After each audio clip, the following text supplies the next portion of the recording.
யார் யாரோ வாழ்வீரே சிலுவையை கண்டீரோ, சிலுவைக்காய் பணி செய்ய வாரீரோ.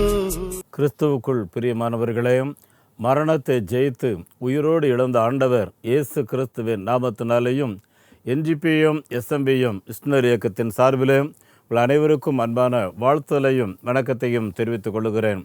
நம்முடைய ஆண்டவராகிய இயேசு கிறிஸ்து தம்முடைய சீசர்களை நோக்கி, நீங்கள் உலகம் எங்கிலேயும் புறப்பட்டு போங்கள், சர்வ சிருஷ்டிக்கும் இந்த சுவிசேஷத்தை பிரசங்கம் பண்ணுங்கள் என்று கட்டளை கொடுத்தார். இந்த வசனத்தை கீழ்ப்படிந்து SMPM நிறுவனம் நம்முடைய பாரத தேசத்தில் சுமார் 24 மாநிலங்களில் 164 மிஷனரி குடும்பங்களை அனுப்பி இயேசு கிறிஸ்துவை குறித்து ஒருமுறை கூட கேள்விப்பட்டிராதவர்களுக்கு இயேசுவே ஆண்டவர் என்று அறிவிக்கிற பணியில் ஈடுபட்டிருக்கிறோம்.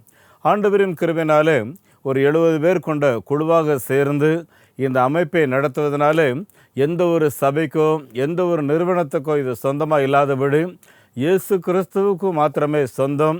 அதே சமயம் எல்லா கிறிஸ்தவர்களும் தரிசனம் பெற்றவர்களாக சுவிசேஷம் அறிவிக்கப்பட்டிராத மக்களை குறித்த ஒரு பாரம் பெற்றவர்களாய் வாழ வேண்டும் என்கிற ஒரு பெரிய திட்டங்களோடு கூட இந்த ஊழியங்களை நாங்கள் நிறைவேற்றுகிறோம்.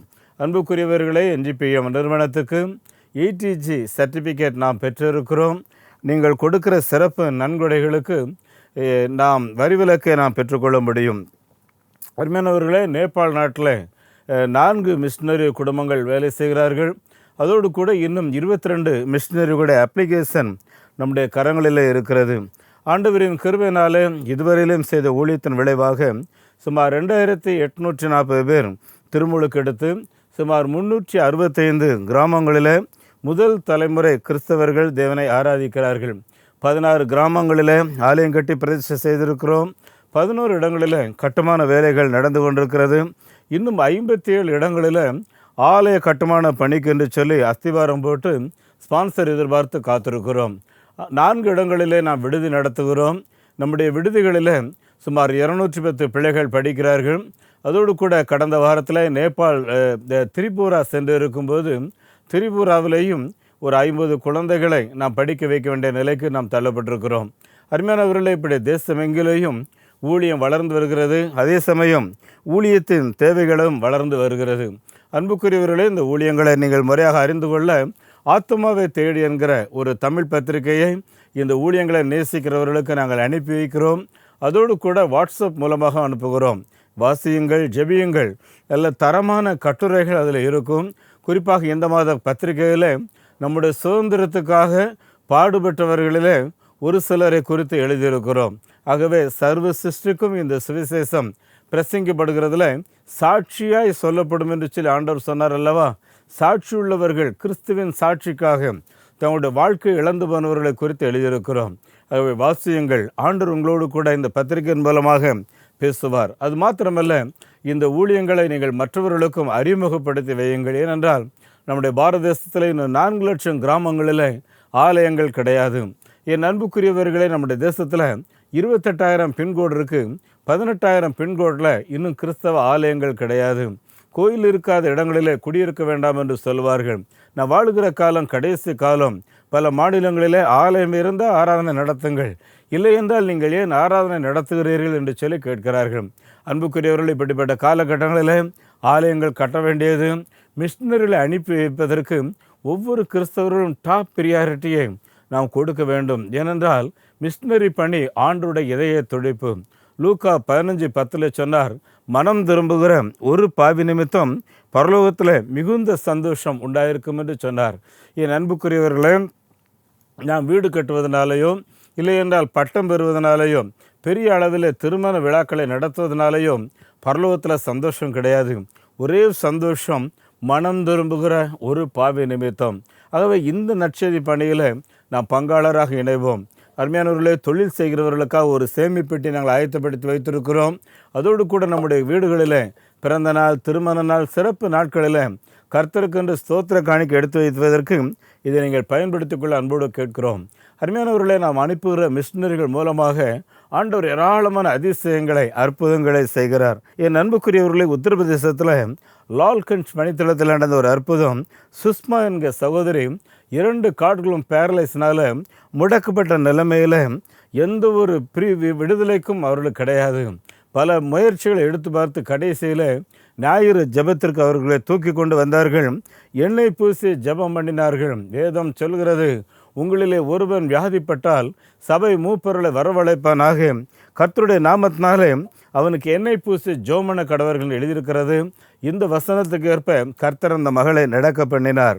என் அன்புக்குரியவர்களை 2020 ஆண்டுகளுக்கு முன்பு கலிலேயா கடற்கரையோரம் நடந்து வந்த ஆண்டவர் நம்முடைய பாரத தேசத்தில் நடக்கிறார். குறிப்பாக கிழக்கு கடற்கரை பகுதிகளில் சென்னையிலிருந்து பாண்டிச்சேரி, விழுப்புரம், கடலூர் மாவட்டங்களில் இன்னும் பல பகுதிகளில் சுவிசேஷம், இன்னும் பல பகுதிகளில் சபைகள் கிடையாது. அங்கேயும் நற்செய்தி அறிவிக்கிற பணியில் கடந்த நாளில் 5 ஊழியர்களை நாங்கள் தெரிந்தெடுத்திருக்கிறோம். இந்த ஊழியங்களுக்காய் தொடர்ந்து ஜெபியுங்கள். அருமையானவர்களை, ஆலயம் கட்டுவதற்கு முன்வாருங்கள். பெரிய ஆலயம் கட்டுவதற்கு 1000 ஸ்கொயர் ஃபீட்டுக்கு 8 லட்ச ரூபாய் வாங்குகிறோம். அதே சமயம் 600 ஸ்கொயர் ஃபீட்டுக்கு 5 லட்ச ரூபாய் வாங்குகிறோம். கச்சா ஆலயம் 3 லட்ச ரூபாய் கட்டுகிறோம். ஆண்டவர் உங்களை ஏவுகிறபடி நடத்தலாம். நாம் நடத்துகிற விடுதிகள் வாடகையில் இயங்கி கொண்டிருக்கிறது. அருமையானவர்களை, விடுதிக்காக ஜபிக்குங்கள். சொந்தமாக கட்டிடம் கட்டுவதற்காக முயற்சி எடுத்து கொண்டிருக்கிறோம். ஒரு சதுரடிக்கு 1000 ரூபாய் தேவை. 150 சதுரடியில் ஒரு ஹால் கட்டுவதற்கு 1 லட்ச ரூபாய் தேவை. நீங்கள் முன் வரும்படி அன்போடு கூட கேட்டுக்கொள்கிறோம். அருமையானவர்களை, அதோடு கூட இந்த ஊழியங்களை எடுத்து செய்வதற்கு எங்களுக்கு ஹானரரி லீடர்ஸ் தேவை. முழு நேரமாக முன்னேற்ற பணி செய்வதற்கு ஆட்கள் தேவை. அலுவலக பணிகளை செய்வதற்கு ஆட்கள் தேவை.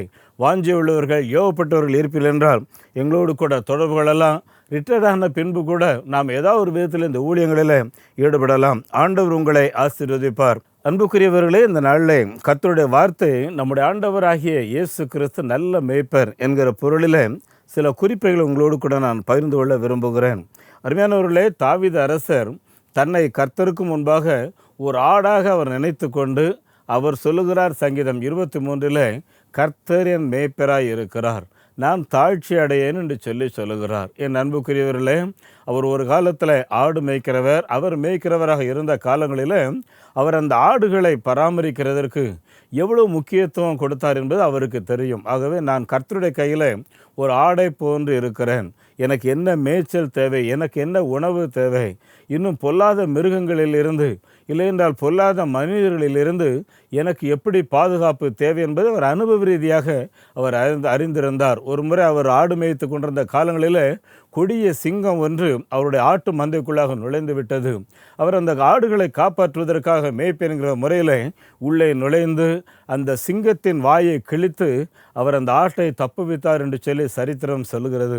என் அன்புக்குரியவர்களை, அதே போல என் ஆண்டவர் என்னுடைய வாழ்க்கையிலேயும் ஒரு போராட்டம் வரும்போது அவர் குறுக்கிட்டு அந்த சிங்கத்தை போல இருக்கிற மனிதர்களுக்கு என்னை விடுவித்து தப்புவிப்பார். என் அன்புக்குரியவர்களே, நீங்கள் என்றைக்கு கிறிஸ்தவர்களாக இயேசு கிறிஸ்துவை சொந்த இரட்சகராக ஏற்றுக்கொண்டு மாறி இருக்கிறீர்களோ அந்த நாள் தொடக்கம் ஆண்டவராகிய இயேசு கிறிஸ்து உங்களுக்கு நல்ல ஒரு மேய்ப்பர். அது மாத்திரமல்ல, நீங்கள் அவர் கைக்குள்ளான ஒரு ஆடுகள். அவருடைய கைக்குள்ளான ஆடுகள் என்பது என்ன?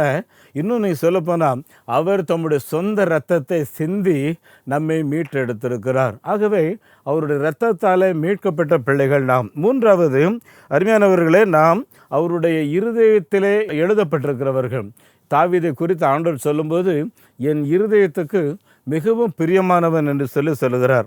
என் அன்புக்குரியவர்களே, இந்த விஷயத்தில் நாம் எந்த விஷயத்திலையும் சந்தேகப்படாதபடி இயேசு கிறிஸ்துவுக்கு நான் பிரியமானவன், அவருக்கு நான் சொந்தமானவன் என்கிற உணர்வோடு கூட ஒவ்வொரு நாளும் வாழும்போது அருமையானவர்களே, அவர் நம்மை ஒவ்வொரு நாளும் நடத்துகிறார். நம்முடைய தேவனாகிய கர்த்தர் நீதியின் தேவன் என்று நமக்கு தெரியும். அவர் அக்கிரமம் செய்வதற்கோ அநீதி செய்வதற்கோ துன்மார்க்கமான செய்வதற்கோ அவர் அனுமதிக்க மாட்டார். அப்படிப்பட்டவர்களோடு கூட அவர் இருக்கவும் மாட்டார். என் அன்புக்குரியவர்களே, அக்கிரமங்களை பார்க்கக்கூடாத சுத்த கண்ணர் என்று ஆவுக தீர்க்கதரிசி சொல்லுகிறார். அப்படி என்றால் நாம் அவருடைய கைக்குள்ளான ஆடுகளாக இருக்க வேண்டும் என்றால் நீதியின் பாதையில் நான் நடப்பதை நான் தெரிந்து கொள்ள வேண்டும். அருமையானவர்களே, பல நேரங்களிலே கிறிஸ்துவின் ஆடுகள் என்று சொல்லக்கூடிய நம்முடைய வாழ்க்கையில் ஒரு இருண்ட நிலைமைகள் வரக்கூடும்.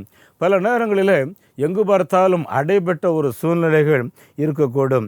ஆனால் சர்வ வல்லமையுள்ள ஆண்டவர் நம்மோடு கூட இருக்கிறார்.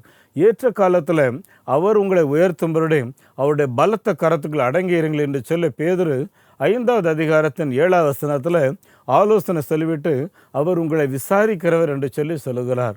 என் அன்புக்குரிய தேவனுடைய பிள்ளையே, நீங்கள் தேவனுடைய கையில் ஒரு ஆடுகளைப் போல இருப்பீர்கள் என்றால் அவர் உங்களை நடத்துவார், உங்களை மேன்மைப்படுத்துவார், உங்களை அவர் கவனிப்பார், உங்களை அவர் காப்பாற்றுவார். அது மாத்திரமல்ல அன்பானவர்களே, நமக்கு எந்த ஒரு ஆபத்தும் வருவதற்கு அவர் அனுமதிக்கவே மாட்டார். ஒருவேளை ஆபத்து வரக்கூடிய ஒரு பொல்லாத சூழ்நிலைகள் போல நமக்கு தெரியலாம். நம்மை சுற்றி எங்கு பார்த்தாலும் பயங்கரமான காற்று, ஒரு விதத்தில் எல்லா வாசல்களும் அடைபட்டது போல தெரியலாம். ஆனால் ஆண்டவர் சொல்லுகிறார், ஒரு வாசல் உனக்கு விரோதமாக அடைக்கப்படும் போது 7 வாசல்கள் உனக்கு முன்பாக திறக்கப்படும். இதை குறித்து சங்கீதம் 23 அவர் சொல்லும்போது, தேவரீர், நீர் என் சத்துருக்களுக்கு முன்பாக எனக்கு ஒரு பந்தி ஆயத்தப்படுத்துகிறேன், என் தலையை என்னையால் அபிஷேகம் பண்ணுகிறேன், என் பாத்திரத்தை நிரம்பி வழியும்படி செய்கிறீர் என்று சொல்லுகிறார். என் அன்புக்குரியவர்களே, நம்முடைய வாழ்க்கையிலேயும் தேவனாய கர்த்தர் நமக்கு நல்ல பாதைகளை கற்றுக் கொடுத்து சத்துருக்களுடைய பிடியிலே நம்மை விலக்கி காப்பார். அருமையானவர்களே, தாவீது சொல்லும்போது, உமது கோலும் உமது தடியும் என்னை தேற்றும் என்று சொல்லுகிறார். கோல் என்ன, தடி என்ன என்று சொல்லி யோசித்து பார்ப்போம் என்றால், ஒரு மேய்ப்பனுடைய கையில் எப்போ ஒரு பெரிய கோல் இருக்கும். அந்த கோல் எதுக்குன்னா, அந்த மாடுகள் வழி தவறி போகும்போது அந்த ஆடுகளை அரவணைத்து சரியான பாதையில் அவர் நடத்தி செல்வார். என் அன்பான தேவனுடைய பிள்ளையை, நாம் பல நேரங்களில் நம்மை அறியாமலேயே பாதை தவறி விடுகிறோம். பாதை தவறும்போது ஆண்டவர் அதை பார்த்து சகிக்க மாட்டார். ஓடி வந்து, மகனே, நீ போகிற பாதையில் போனால் அங்கே பயங்கரமான பாதாளம் இருக்குது, கொடிய கொள்ளை மிருகங்கள் இருக்குது, பொல்லாதவர்கள் இருக்காங்க, நீ அங்கே போய் விழுந்துருவேன், ஆகவே நான் உனக்கு அனுமதி தரமாட்டேன் என்று சொல்லி நம்முடைய பாதைகளை திருப்புகிறார். ஒருவேளை அந்த நேரம் நமக்கு கஷ்டமாகத்தான் இருக்கும், ஆனால் அது நமக்கு பிரயோஜனமான நேரம் பார்த்துக்குங்க. அருமையானவர்களே, தடி என்றால் என்ன? நாம் தவறு செய்யும்போது தண்டிக்கிறார். அருமையானவர்களே, இந்த ஆடுகள் தவறு செய்யும்போது தண்டிப்பதற்காக அந்த கோலை பயன்படுத்துகிற அந்த மேய்ப்பன் அதே கோலை பயன்படுத்தி அந்த மிருகங்களுக்கு ஆகாரம் வருவிக்கும்படி பல பெரிய பெரிய கிளைகளை அந்த கோலினாலே இழுத்து அதை மிருகங்கள் வாயிலை சாப்பிடக்கூடிய விதத்தில் அவர் கொடுப்பார். பார்த்துக்குங்க. அதுதான் நம்முடைய தேவனாகிய கர்த்தர் நம்முடைய வாழ்க்கையிலையும் செய்கிற காரியம். இந்த ஆண்டவர் நம்மை விட்டு ஒரு நாளும் விலகவும் மாட்டார், ஒரு நாளும் கைவிடவும் மாட்டார். இரவும் பகலும் காக்கும்படி நான் உன்னோடு கூட இருக்கிறேன் என்று சொன்ன ஆண்டவர் தாவீதோடு மாத்திரமல்ல, அவருடைய சந்ததியாக வாழுகிற நம்மோடு கூட இருந்து நம்மை நடத்துவார். என் அன்புக்குரியவர்களை, இப்படிப்பட்ட தேவனை உங்களுடைய வாழ்க்கையில் தஞ்சமாய் கொண்டிருக்கிறீர்களா என்று யோசித்து பாருங்கள். ஒரே ஒரு வாழ்க்கை தான். இந்த வாழ்க்கையில் எந்த ஒரு மனுஷனை தஞ்சமாக கொண்டிருக்காதபடி இயேசு கிறிஸ்துவை தஞ்சமாக கொண்டு அவரை பிரியப்படுத்துகிற பிள்ளைகளாக வாழ்ந்து பாருங்கள். அமர்ந்த தண்ணீரை நடத்தி நீரூற்றான பாதைகளில் உங்களை நடத்தி உங்களுடைய வாழ்க்கையை செழிக்க பண்ணுவார். உங்களுடைய வறுமையை மாற்றுவார், உங்களுடைய கவலையை மாற்றுவார், உங்களுடைய கண்ணீரை மாற்றுவார். ஆண்டவரே, உங்களுடைய கைக்குள்ளான ஆடுகள் நான் என்று சொல்லி ஒப்பு கொடுப்போமா? உங்களுக்கு நான் ஜெபிக்க விரும்புகிறேன். எங்கள் பரலோக பிதாவே, இந்த நல்ல நாளிலே நீர் எங்களுக்கு ஒரு நல்ல மேய்ப்பராக இருக்கிறதற்காக ஸ்தோத்திரம். நாங்கள் உங்களுடைய கைக்குள்ளான ஆடுகளாக எங்களை ஒப்பு கொடுத்து, ஆண்டவரே, உங்களுடைய கோலும் உமது தடியும் எங்களை தடுத்து நிறுத்தும்போது, எங்களை தேற்றும்போது, அந்த பாதையில் செல்வதற்கு நாங்கள் மனமுவந்து ஒப்பு கொடுக்கும்படி இயேசுவே நீர் உதவி செய்ய வேண்டும் என்று சொல்லி நாங்கள் ஜெபிக்கிறோம். இப்படி தாவீது அரசர் தன்னை ஒரு ஆடாக நினைத்து, ஆண்டவரே உம்மை மேய்ப்பராக நினைத்து, ஆண்டவரே சங்கீதம் 23 பாடியிருக்கிறாரோ, நாங்களும் உம்முடைய கைக்குள்ளான ஆடுகளாக நீர் எங்களுடைய கைகளில் எங்களுடைய மேய்ப்பராக இருக்கிறீர் என்பதை மனதில் கொண்டு வாழும்படி எங்களுக்கு உதவி செய்யும். கொடிய துஷ்ட மிருகங்களுக்கு எங்களை விலக்கி காத்துக்கொள்ளும். தேவரீர், என் சத்துருக்களுக்கு முன்பாக எனக்கு ஒரு பந்தி ஆயத்தப்படுத்தி என் தலை என்னால் அபிஷேகம் பண்ணுகிறீர், என் பாத்திரத்தை நிரம்பி வழிய பண்ணுகிறீர் என்று சொல்லி தாவீது அரசர் சொன்னாரே, வாழ்க்கையில் அது அனுபவமாகட்டும். அப்படியே நீர் செய்கிறதற்காக ஸ்தோத்திரம். இயேசு கிறிஸ்துவின் நாமத்தில் இந்த ஜெபத்தை கேட்கிறோம் பிதாவே, ஆமேன், ஆமேன். நம்முடைய ஆண்டவர் இயேசு கிறிஸ்துவினுடைய கிருபையும் பிதாவாகிய கடவுளின் அன்பும் பரிசுத்த ஆவியானுடைய நடத்துதல் ஆசீர்வாதம் நம் அனைவரோடும் தங்கியிருப்பதாக. ஆமேன். இந்த மாபெரும் நற்செய்தி பணியில் ஒரு ஆதிவாசி குழந்தைய நீங்கள் 600 ரூபாய் கொடுத்து படிக்க வைக்கலாமே, உங்களால் ஏன்ற தொகையை கொடுத்து ஒரு ஆலயங்கள் கட்டுவதற்கு தீர்மானம் எடுக்கலாமே, உங்களுடைய பங்குகள் என்ன?